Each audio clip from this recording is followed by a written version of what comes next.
સુરેન્દ્રનગર જિલ્લામાં એક જ રાતમાં જીરાના ઊભા પાકનો શોથ નીકળી ગયો છે। સુરેન્દ્રનગર જિલ્લામાં જીરાનો ઊભો પાક એક રાતમાં સુકાવા લાગ્યો। નમસ્કાર, હું છું ચંદ્રિકા પુત્રી નિરાલી। ખેડૂતો મૂંઝવણમાં મુકાયા છે। તેઓએ 1 વીઘા દીઠ 7,000નો ખર્ચ કરી જીરાનું વાવેતર કર્યું। હવે વાતાવરણમાં ભેજનું પ્રમાણ વધતા જીરાનો પાક સુકાવા લાગ્યો છે। ખેડૂતોની ચિંતામાં ફરી વધારો થયો છે અને તેમની આશા પર પાણી ફરી વળ્યું। આવો સાંભળીએ ખેડૂતોએ શું કહ્યું। મારું નામ ગોવિંદભાઈ મકનભાઈ પરમાર, વઢવાણના ખેડૂત છે।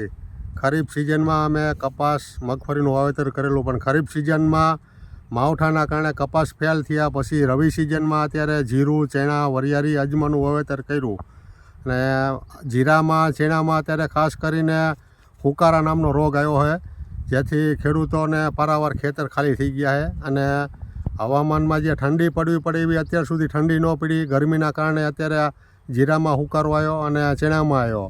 માવઠાના કારણે જમીનમાં જે ભેજ હતો તેના કારણે અત્યારે જીરું, ચણામાં જમીનના ભેજના હિસાબે હુકારાનો રોગ આવ્યો હોય, તો આથી જે કંઈ જીરા, ચણા બચે એના સારામાં સારા ભાવ મળે એવી અમારે ખેડૂતોની માંગ છે।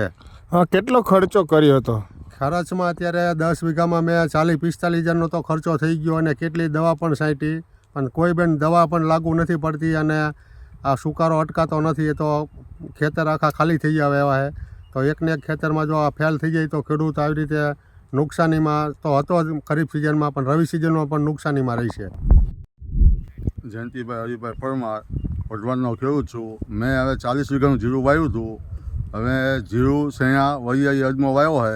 કપામાં તો બધા હુકારાના હિસાબે વરસાદના કારણે બધું સુકાઈ ગયો હતો, એટલે જે 70 વીઘાનો કપા વાવ્યો હતો એ ખાલી 2 મણ કપા નથી થયો પૂરો, જેમાં મારી મજૂરી નથી સૂજી। બાકી અત્યારે મેં જે જીરું વાવ્યું 40 વીઘાનું, એમાં અત્યારે 20 થી 25 વીઘા જેવું તો જતું રહ્યું હુકારામાં। હવે 15-20 વીઘા જેવું જીરું બચ્યું હોય, એના જો બચ્યા એના સારા ભાવ મળે તો આમાં અમે ખેડૂત ટકી શકવી અને અમારું ગાડી હાલી જાય। હા, કેટલું નુકસાન છે હાલમાં વીઘા? હાલમાં વીઘે ખર્ચ છે ઓછામાં ઓછું 5 થી 6 હજાર રૂપિયાનું જીરામાં, અને ચણામાં 4,000 રૂપિયાનું વીઘે। નુકસાન વ્યાપક છે?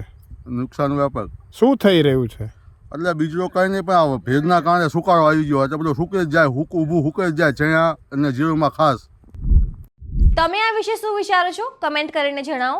સમાચારને લગતી વધુ અપડેટ્સ માટે તમે અમારી વેબસાઇટ www.gujaratplus.in પર પણ માહિતી મેળવી શકો છો। અત્યાર માટે બસ આટલું જ। ધન્યવાદ।